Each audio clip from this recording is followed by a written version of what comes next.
Hey guys, this will be another commentary for Commentary Monday. So I did cover an event for this past Saturday. I covered an event called 3v3 Switch Tournament at the Collectibles Exchange, and this basically allowed you to team up with 3 other people and had special specific rules. Very interesting rules. I've never had this rules done for me. I've never done Team Wars before, but watching it in person and kind of judging it allowed me to like see what the how the strategies were played out. Basically, the center person in the B position is able to communicate with A and C, and but A and C cannot talk to each other. They have to talk through the B position, which is the captain of the team. And then basically from there, you basically can't touch your opponent's cards. You can't, but you can instruct them on what to do, but you can't touch it.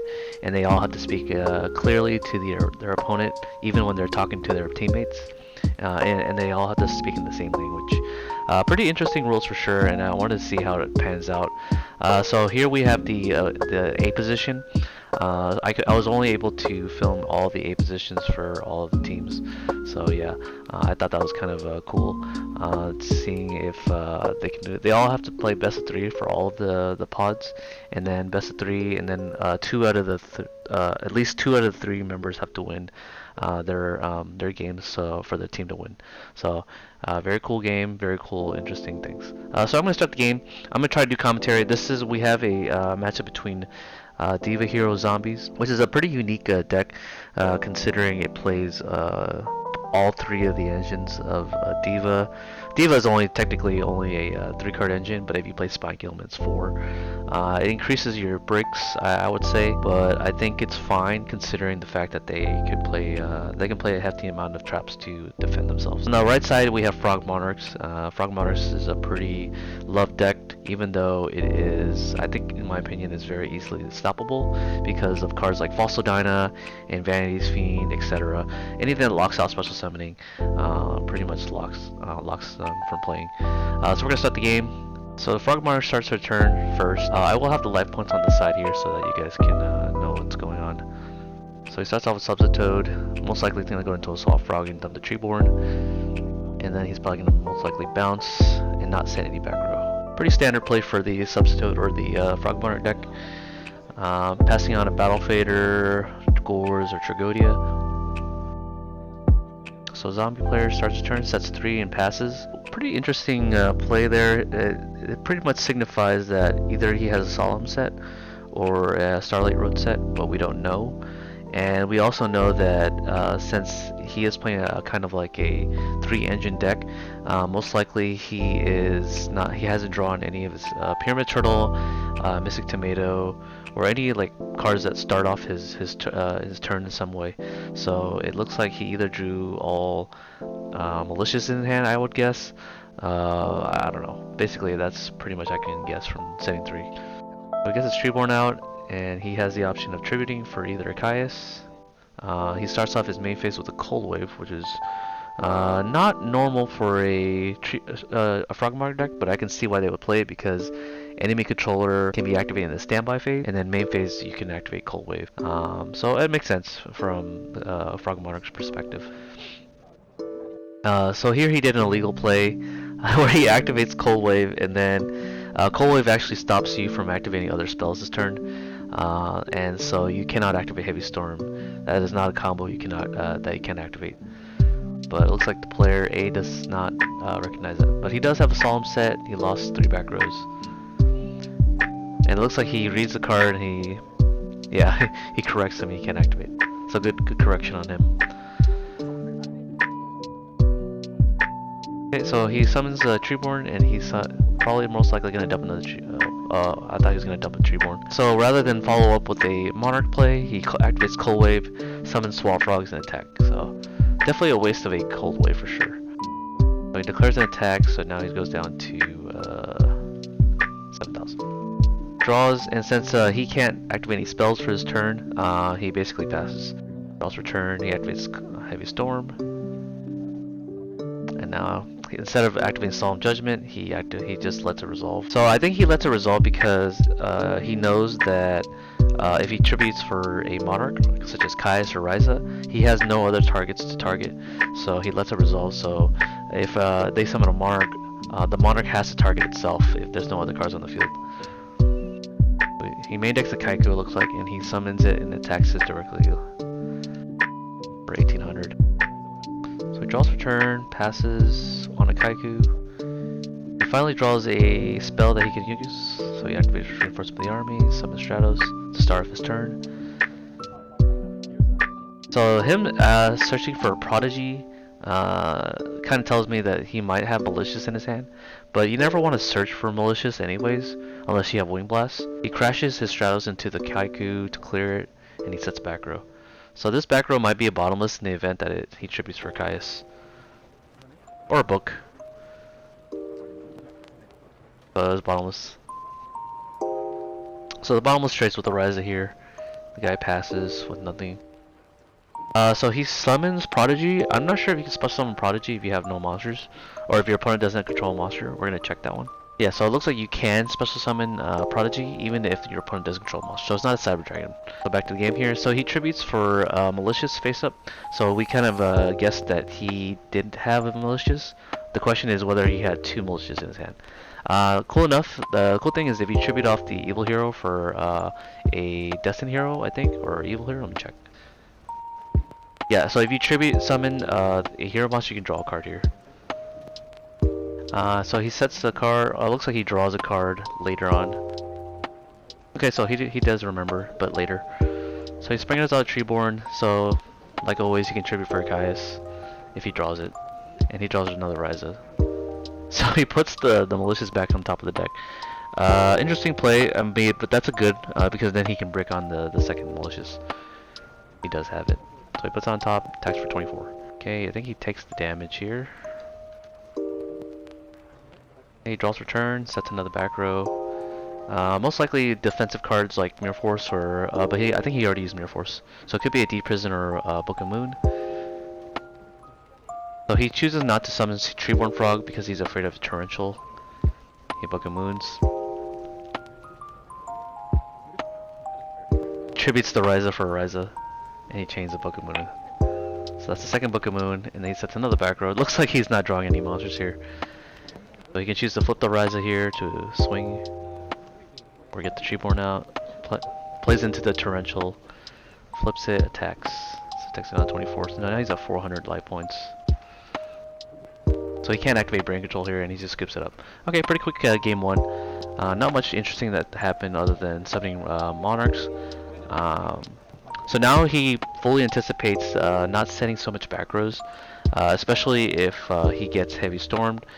He's going to want to have all his back rows get destroyed because all the Monarchs can basically start banishing stuff face down. So if I was the player on the left side, I'd probably side in either Pulling the Rug. I don't know if people are still playing Massacre Restrict in their side deck, but I would side that too. Fossil Dyna or Vanity's Fiend, it's pretty good too. But the issue is Frog Monarchs likes to side deck Soul Exchange or have Soul Exchange in the main deck. So those cards are generally useless unless they don't draw a Soul Exchange. So you're definitely playing the probability game there. On the right side, if I was to side for Frog Monarchs, I would side Vanity's Fiend. You don't want Diva, a three decked special summon engine to go off, so basically Vanity's Fiend should shut it off in theory. But they do play a lot of Book of Moons I've seen. We did see 2 Book of Moons resolve, so I'm pretty sure Vanity's Fiend will be kind of useless in that matchup. But we'll see. Alright, so game 2 starts. The Diva Hero Zombie player is going to go start. If you start off your turn, you could probably set a Dust Shoot. Dust Shoot is pretty good against the Frog Monarch matchup because you don't have to necessarily set it out going second because they keep a heavy monster hand anyways. So he summons the Stratos to search for the Malicious here. So he does decide to search for the Malicious instead of the Prodigy, which suggests to me he probably already has the Prodigy. Or he has a Wing Blast set. A Wing Blast in his hand so he can discard the Malicious. Unless he plays a Dimension Draw, D-Draw. So he passes his turn on Stratos with no back row. Pretty good because this way he can't Soul Exchange and then tribute for Caius. And target the back row. So he summons the Swamp Frog, dumps a Treeborn Frog, and now he summons the Kaiku here. Kaiku is a pretty good side deck against the Frog Monarch because when he does direct damage, he can banish all the Treeborn Frogs. baits out basically no battle faders here. So he takes about 1800 life points, and we pass here. Takes another 1800. Okay, now he sets a back row. So if him sending a back row tells me it's either a pulling the rug or a bottomless triple. And in this case, he can't summon any monarchs without soul exchanging. So he'll have to waste a normal summon on a swap frog or a special summon on a swap frog. Looking at his hand, he does have a brain control, so this is going to be a turning move for him. Here he can brain control, crash whatever monster he decides to take instead of tributing it. This way he plays around the pulling the rug. It looks like he changed Book of Moon. Okay, so it was a Book of Moon to set the Kaiku. It did look like he did target the Kaiku with the brain control. So he's going to take 800 life points, down to 36. So now he draws a soul exchange, he targets the... Okay, so he targets the Stratos because he can banish the Kaiku. Against the Diva Hero Monarch deck, or the Diva Hero Zombie deck, they do probably play a Miracle Fusion, so I would have probably done this reverse, where I attributed the Kaiku with soul exchange and then banished the hero. But he did have a Malicious in hand, but there's no way to dump the Malicious, so he might have Prodigy. So he takes 1000 here.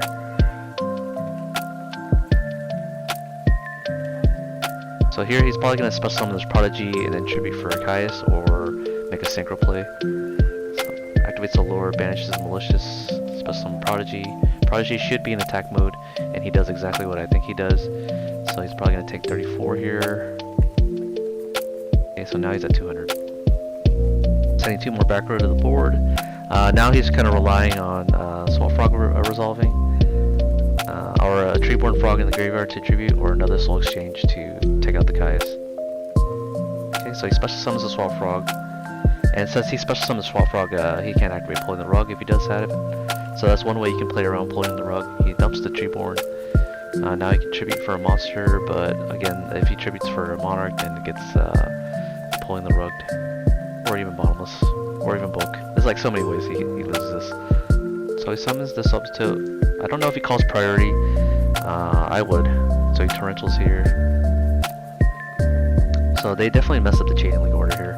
But now he's probably gonna try to resolve Dewfrog here. Yeah. So this was actually, so if he activated, so let's say he held the Torrential Tribute here, activates the Torrential Tribute on the Substitute effect, or the Substitute summon, then that means that Dewfrog would actually be still alive. But let's say he activates Torrential after Dewfrog is summoned, right? Then that means that he could search, but in this case he activated priority on the Dewfrog effect, so that was definitely illegal. But it doesn't matter. So he summons the Diva here, and he skips it up immediately with only 200 life points. So we'll go to game 3 here. The Frog Monarch player is going to be going first. I don't know what they side anymore. I think they would side Spiritual Water Art, the one that lets them tribute a water monster, discard a card from their hand. But still keeping in the Vanity's Fiend. But the Vanity's Fiend, I feel like it's a lot more useless because of the Book of Moon and the back row. Now that I know that the left player is playing Kaiku in the side deck, Kaiku is definitely good for fields where they don't have a Monarch on the board. So he does a T-set, which is kind of interesting. I'm not sure what he would T-set in this in Frog Monarchs, but he does it anyways. Could be a Dust Shoot that's set. Yeah, I see his finger hovering over it, so he might Dust Shoot him. And the set card might be a Duke Frog. And if not, okay, so it's not a Dust Shoot. Unless he's trying to hold it.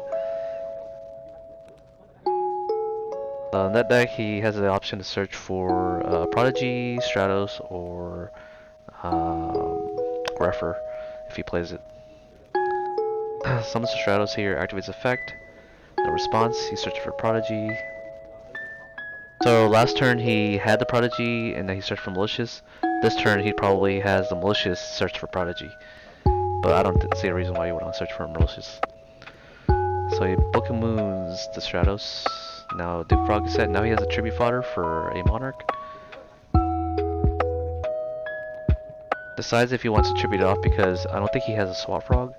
And he wants the Duke Frog to resolve, so we'll see what happens. Oh, he tributes for Treeborn. Okay. So he targets the Stratos, attacks for 24. Takes 2400 damage and passes, I'm assuming. With a Treeborn Frog, he has a follow-up play. So here he's probably going to special summon Prodigy and tribute for his own Caius. It doesn't look like he has a Monarch, so which leads me to believe he might have a Synchro play. This is a level 6 monster, so he can go to Armory Arm into Goyo with the Prodigy if he has Diva. Or he can summon Diva. It looks like he does have a Diva. So he can summon Diva and then make an Android and crash. Caius being a dark monster is problematic. If it was a Ryza, he couldn't make a Taster here. It looks like he draws a Mind Control then. Mind Control or Brain Control. Yeah, so it's Mind Control. He synchros the attack position Diva to make a Colossal Fighter or a Stardust. If he makes a Stardust here, it means he has back row. If he makes a Colossal Fighter or a Thought Ruler, Thought Ruler would play around Soul Exchange, but not Soul Exchange into the Diva. It makes a Stardust, which leads me to believe he has a back row to protect his Pulling the Rug, Bottomless, etc. No, it doesn't look like he has any back row, so he just makes a Stardust and attacks him for 25. Him not having a back row is kind of interesting because he did make a Stardust, and if he attacked directly, Gores could have been dropped and it would have been a hard punish. So he DD Crows the Treeborn. So now he Soul Exchange and he summons Vanity's Fiend. Okay, so this play is kind of weird because he does give up his battle phase here, and that means he can't attack the Diva. But last turn he didn't summon Caius to basically get rid of his Caius. So it kind of leads me to believe that he does not have Caius, so he'll have to top deck into a Caius. So this play is okay, even though he does give up his battle phase. So he draws for turn. That's a card. And it might be a Goblin Zombie here. But now he can capitalize. He can summon a monster, beat over the Diva, and beat over the face down. Yeah. So he summons the Swap Frog here. He finally draws into it. Dumps a Treeborn here. Does not have a Treeborn. Okay, so it looks like he either drew the Treeborn in his hand or he sighted out Treeborn. That's Treeborn. Okay, that's pretty unfortunate for him. So now he has to top deck a Monarch. And he has to also leave the Swap Frog out there for a Tribute Fodder, unless he wants to give up his Vanity's Lock. So he does decide to take the Swap Frog back. Now he sets a back row and passes. Now that he has a back row, now the Tribute Fodder becomes less important, because now he resets the tempo. Now he summons the Swap Frog and he dumps... Oh, it looks like he has a Vortex in his side deck.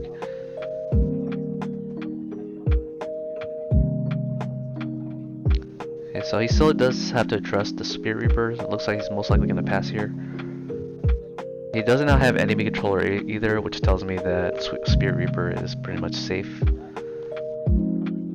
Spine Gilman can run over the Tribute Fodder, so I think he learns from his mistakes that he should have left the Swap Frog out there earlier. Now he can get punished by Spine Gilman attacking over his Tribute Fodder.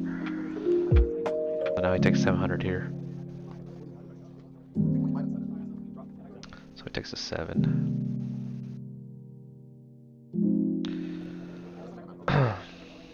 Not too sure if he had the Spine Gilman in his opening hand, so we don't know if leaving the Swap Frog out there was correct. But say he did leave the Swap Frog out there last turn, he could have summoned the Spine Gilman, attack over the Swap Frog, but then his Vanity's Fiend can attack over his Spine Gilman. Now he has another back row to deal with. But this back row technically could have been a defensive back row. So Heavy Storms the back row, activates Solemn, takes half his life points, half of that is 2800. So him Solemning, judging his Heavy Storm kind of tells me that his back row is probably important, like a defensive back row. Yeah, so D Prison takes down, now he passes. I do have like a little bit of a grievance with Hobby Leagues. So if you guys remember, this guy drew Heavy Storm twice already, and then these are all Hobby Leagues, and he was able to draw them and resolve them. A lot of the players in this tournament, especially at the top tables, are all playing Hobby League Heavy Storms, and I always see them draw it for their opening turns. Whenever they do a search, and then whenever they search for like a Sangan or a Goblin Zombie, they'll always have like they'll search for it, they'll shuffle their deck, and then when their turn starts, they always draw Heavy Storm. So I talked to the event guy, or the guy, the TO, and I basically aired my grievance with him. So probably in the future, at this particular tournament, Heavy Storm or Heavy League cards will probably be more looked at, as opposed to having it legal. So yeah, anyways, that's my grievance. Let's just go back to the game. So he summons this Subtoad. Looks like he draws a lot of frogs. Here he can end on a Duke Frog, because the current monsters on the board can't address the Duke Frog unless he summons a tuner. Looks like he does not decide to go for the Duke Frog and decides to get more Swamp Frog to his hand, and he passes here. So now Spirit Reaper is fully able to force a Gorz to happen by switching to attack position. Because the chain link would be Spirit Reaper would be chain link 1, and then Gorz will be chain link 2, unless he's trying to gamble and not have the Gorz discarded. Summons an Armageddon Knight. Most likely he's gonna send a Plague Spitter Zombie. The cool thing about Armageddon Knight is that you can dump a hero monster, and this way that you can have Miracle Fusion targets. So him dumping Malicious tells me that he might have Miracle Fusion, because if he sent a Plague Spitter Zombie, he would have been able to synchro, but it looks like he's going for the least, to pass the lethal resistance here. He makes an absolute 0, and then he switches to the Spirit Reaper attack mode. Forces the Battle Fader here. So if he plays Dark Dust Spirit, he can actually come back here.